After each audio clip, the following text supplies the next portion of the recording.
Imagine for a moment a vast open field in late autumn. The earth is cold, dark, and indifferent.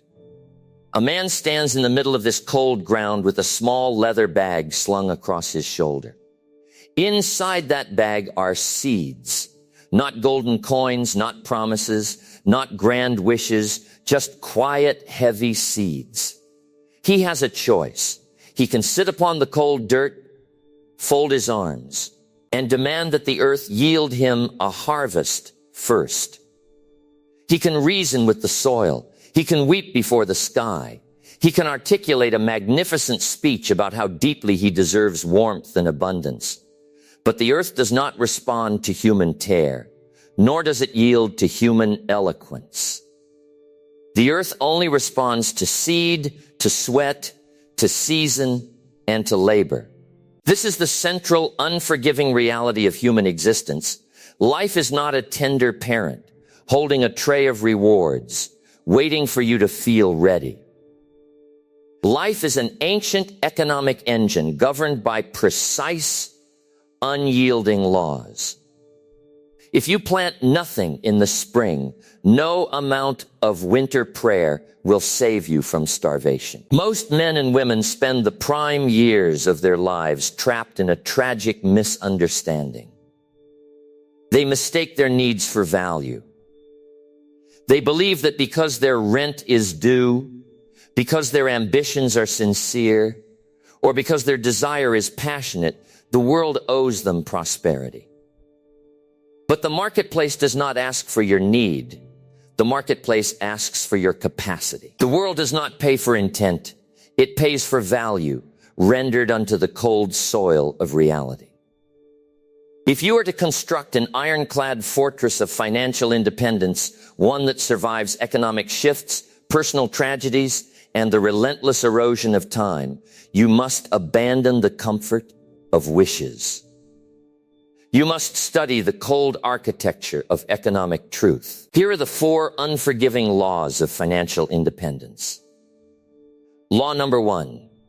The law of economic value in the cold marketplace let us begin with a stark, binary distinction that separates the dependent from the sovereign, need versus value. The world is crowded with good people who are hopelessly broke, not because they lack character, but because they operate under a deeply flawed premise. They believe that financial reward is tied to human suffering, long hours, or pure sincerity. I once knew a man named Thomas. Thomas was a hard-working individual. He woke before the sun, returned home long after dark, and worked until his boots were thin and his spine was weary. He had 4 children, a humble home, and a heart full of integrity. Thomas would often look at his meager paycheck at the end of the month. His eyes filled with a quiet, burning frustration. And ask, how can a man give so much of his blood and bone to his work and receive so little in return? Does the world not see how hard I labor? What Thomas did not understand, what no one had ever had the courage to tell him, was that the marketplace is completely blind to physical exertion. The market does not measure sweat, it measures value.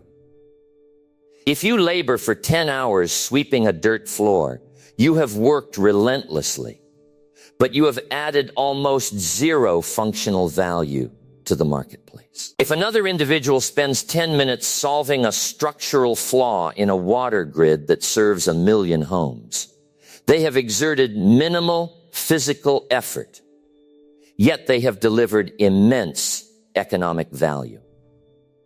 Ask yourself this question today. Are you being compensated for the hours you spend, or are you being compensated for the value you bring to those hours? You cannot demand more from the market until you become more to the market. You do not get rich by working harder at a low-value skill. You get rich by cultivating high-value capacities that few men possess. The primary vehicle for your financial freedom is not your employer, not the government, and not the state of the economy. It is your own internal development. To change your harvest, you must change your value. If you bring modest skills to the marketplace, you will collect modest rewards. If you bring extraordinary, irreplaceable skills, the market will lay its riches at your feet. Stop asking the world to lower its standards so that you may prosper. Instead, demand that your personal competence rises until the world can no longer ignore you. Law number 2, the law of the seed and harvest, the second law, is etched into the very crust of our planet. Older than banks, older than paper currency, older than civilization itself. It is the uncompromising law of seed and harvest. This law dictates a fundamental sequence that modern culture attempts to subvert every single day. You must sow before you can reap. We live in an era afflicted by a desperate mental sickness, the hunger for instant fruit without the patience for slow roots. Men want the harvest in the morning without ever having turned the soil in the spring. They want financial freedom through sudden windfalls, lucky shortcuts, or speculative gambles. I once knew a young man named Marcus. Marcus was consumed by the desire for rapid wealth. He would spend hours talking about his grand schemes, his investment tricks, and his plans to bypass the long, slow climb of skill acquisition. He was forever looking for the soil that required no plowing, the seed that required no watering, and the season that skipped the rain. Every year, Marcus would jump to a new opportunity. Every year, he ended up in the exact same position, empty-handed, disillusioned, and bitter. He blamed the system, he blamed his partners, he blamed the timing. One afternoon, as we sat together near an old stone library, I looked at him and said, Marcus, if a farmer walked out to his frozen fields in January and demanded corn, what would the field say to him? Marcus remained silent. The field would laugh, I told him. The field would say, do not bring me your demands. Do not bring me your urgency. Bring me seed. Tend to it in April. Protect it from the insects in June. Nourish it through the heat of August, and then and only then will we talk about September. Financial independence is not an event. It is a agricultural process. Consider the money that passes through your hands every single month. To the undisciplined mind, money is merely a ticket to buy immediate comfort, a new garment, a finer meal, a momentary pleasure. But to the architect of wealth, every single dollar is a seed. When you spend a seed on a passing impulse, you have consumed your own future harvest. You have eaten the seed corn. What percentage of your income are you planting back into the soil of capital investment? What fraction of your earnings are you guarding with your life so that it may grow into an orchard? If you consume every seed that enters your barn, do not dare complain when winter finds you destitute. The law cannot be broken. You will reap precisely what you sow, never less, never more. If you sow waste, you will harvest debt. If you sow discipline, patience, and deliberate investment, you will harvest a life of absolute sovereignty. Law number 3. The law of uncompromising capital stewardship, the third law, addresses a quiet, insidious poison that destroys more men than sudden financial ruin ever could. The inability to steward and retain that which you have acquired. It is a common tragedy. A man begins to earn more money, and instantly his standard of living expands to swallow his new earnings whole. He buys a larger house, drives a costlier vehicle, adopts more expensive tastes. He moves from earning $50,000 a year to $200,000. Yet his bank account remains as dry and barren as it was when he started. He has fallen victim to the illusion of income. Income is not wealth. Stewardship is wealth. I once knew a professional craftsman named David. David was brilliant at his trade. His earnings were exceptional, far above the average man in his town. Yet David lived in a constant state of quiet panic. Every raise he secured was immediately eaten away by new liabilities. He owned fine watches, drove polished cars, and lived in a grand home. Yet if his business halted for 60 days, he would be completely bankrupt. David was not wealthy. He was merely a highly paid caretaker of debt. He was working tirelessly not to build freedom, but to maintain an expensive illusion of success. The law of stewardship states, financial independence begins the moment you master the art of living below your capacity. It requires an iron will to look at excess money in your hands and refuse to surrender it to the appetite of modern consumerism. It demands that you cultivate a profound comfort with restraint. True power does not announce itself through loud luxury. True power is the quiet certainty of reserves. To master stewardship, you must institute binary control over your personal balance sheet. Assets, items that put seed back into your barn without requiring your physical presence. Liabilities, items that consume your seed while offering nothing in return except temporary status. Look around your life right now. Are you surrounding yourself with assets that work for you while you sleep?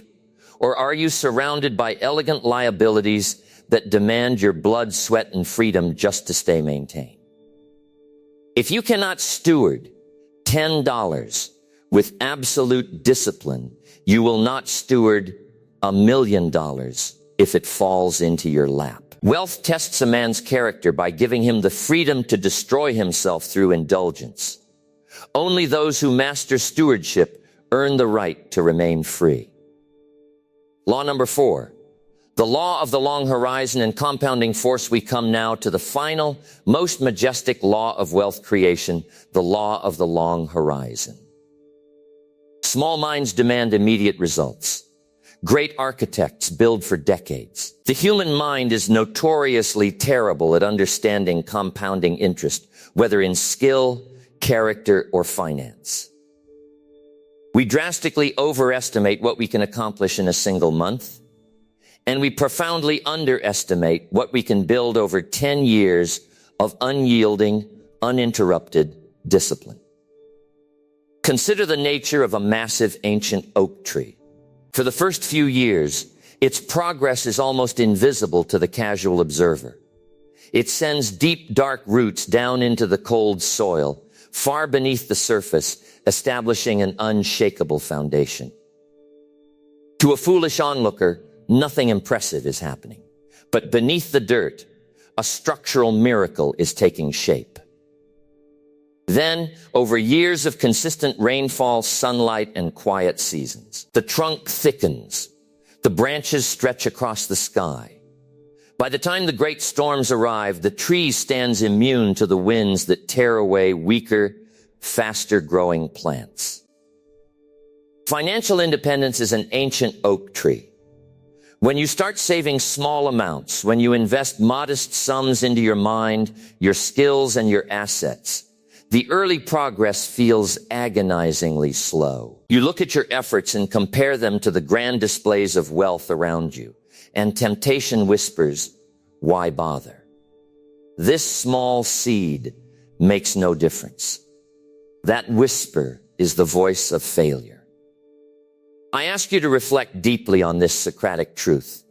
Are you willing to endure the obscurity of the root building phase so that you may inherit the permanence of the giant tree? Compounding force requires one element above all else, unbroken continuity. Every time you break your financial discipline, every time you liquidate your investments to satisfy a passing whim, you chop down the growing tree.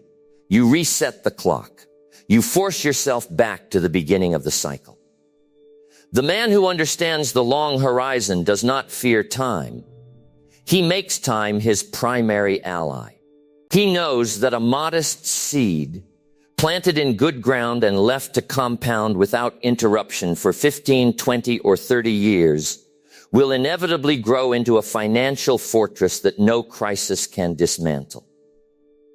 The synthesis, achieving ultimate sovereignty, let us draw these four pillars together into a single, unified philosophy of life. 1.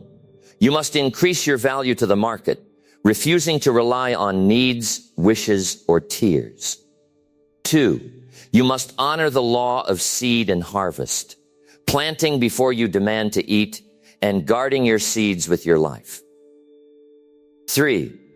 You must master uncompromising stewardship, refusing to let your expenses rise to match your earnings, keeping liabilities at bay.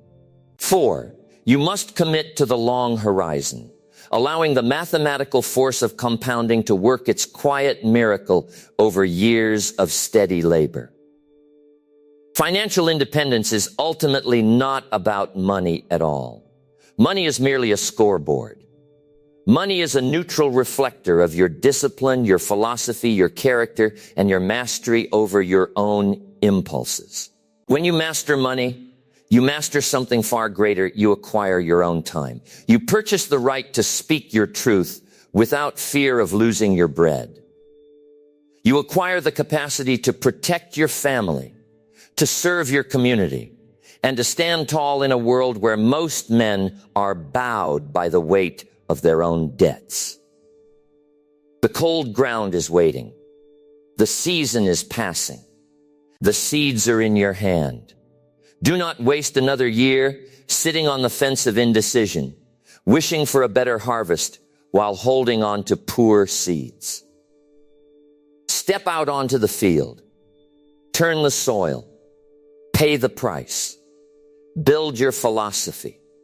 And let the unforgiving laws of nature carry you to ultimate sovereignty.